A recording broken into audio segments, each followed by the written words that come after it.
killer. Jeff was a little boy who moved to a new home. The day he moved in, he was invited to a neighbor's birthday party, so he decided to take his brother Liu along with him. When Jeff and his brother were waiting at a bus stop, 3 teenagers attacked them. Jeff successfully defeated his attackers, and left them on the street with broken wrists and knife wounds. After this ordeal, Jeff soon realized that he actually enjoyed inflicting pain on others. It was always a feeling he had had inside him, but it only seemed to get stronger when he was provoked or angered. On a night soon after that, Jeff's mother was awakened by someone crying in the bathroom. When she entered the room, she found Jeff carving a permanent smile into his cheeks. He had also managed to cut out his eyelids, so that he could never sleep. Seeing that her son had gone insane, his mother ran from the room to wake up her husband. She stopped cold when she saw Jeff standing in the doorway, a knife clutched in his hand. "Mummy, you lied," was the last thing they ever heard. With his parents now dead, all that remained was his brother. Liu had woken up when he heard muffled sounds from his parents' bedroom. When he didn't hear anything else, he tried to go back to sleep, but couldn't shake the feeling that someone was watching him. Before he could do anything, a hand clamped down over his mouth, and he felt a warm blade plunge into his stomach. Liu tried to escape his brother's grip, but it was already too late.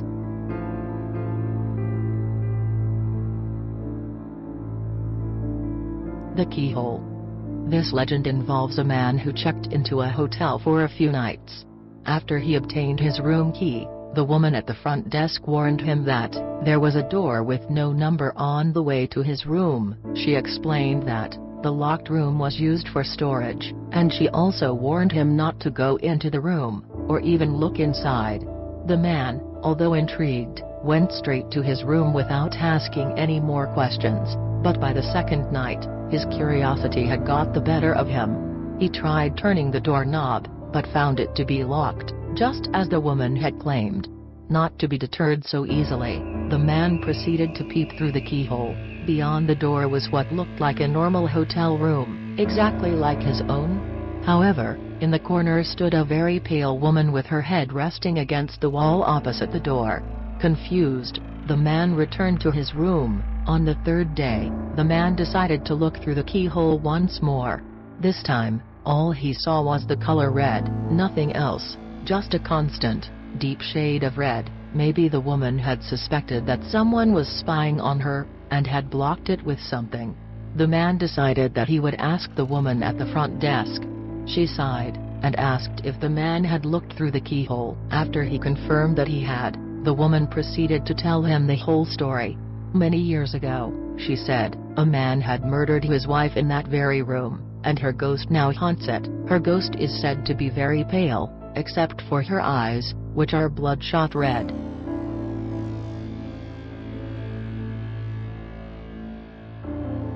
The Rake. In 2003, in the Northeast United States, there was an incident involving a strange, human-like creature which attracted a lot of attention from local media. After the story initially broke, most online and written documents were mysteriously destroyed. Although these accounts were gone, sightings of the creature continued to become even more frequent. What's odd is that many people reacted differently to the creature. In fact, the emotions experienced ranged from traumatic levels of fright to an almost childlike sense of curiosity. The sightings continued, and so the hunt for more information began. Finally, in 2006, a collaboration of various researchers made a chilling discovery. They had unearthed nearly 24 documents dating from the 12th century to the present day, all of them describing various sightings of a creature called the Rake. The sighting that stood out the most was a woman's account that dated from the same year of the discovery. A synopsis is provided below. A woman awoke in the middle of the night, and accidentally ended up waking her husband as well. She apologized and her husband turned around to look at her. He gasped and immediately grabbed his wife, fearing for her safety. At the foot of their bed, sitting and facing away from them, was the infamous creature which was described as looking like a big, hairless dog.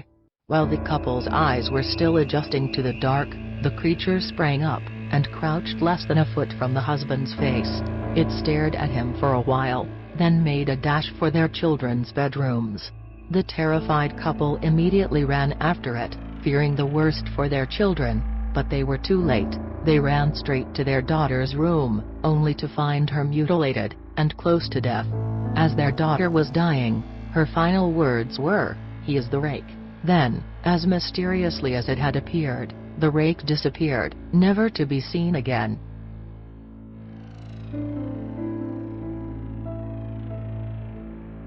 Where bad kids go.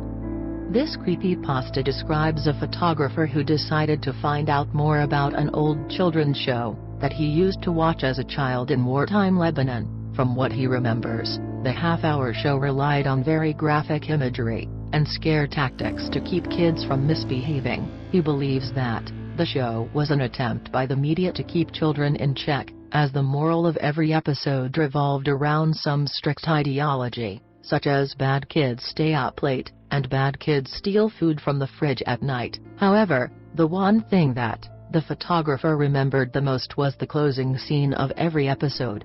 It was the same every time. The camera would slowly zoom in towards an old, rusted iron door, and as it got closer, screams could be heard. The closer the camera got to the door, the louder and clearer the screams would get. When the screaming couldn't get any worse, an Arabic text reading, "That's where bad kids go," would pop up, thus signifying the end of the episode. Fast forwarding to the present, somehow the photographer managed to track down the studio where the old show was filmed. Although the place looked like it had been abandoned for a long time, the infamous rusted door from his childhood was still there. He then discovered that, beyond the door lay a small room which was covered with traces of blood, feces, and bones. What scared him the most though was a caged microphone, which hung from the middle of the room.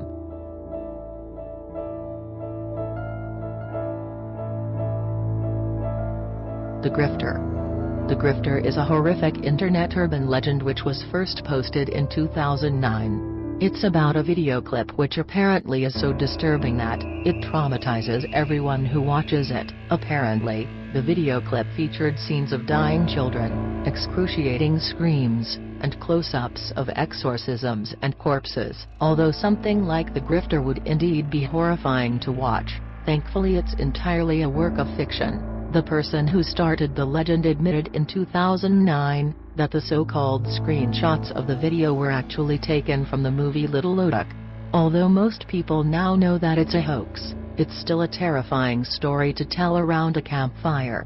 Some have even gone the extra mile and recreated the video themselves in order to try and pass it off as the real thing.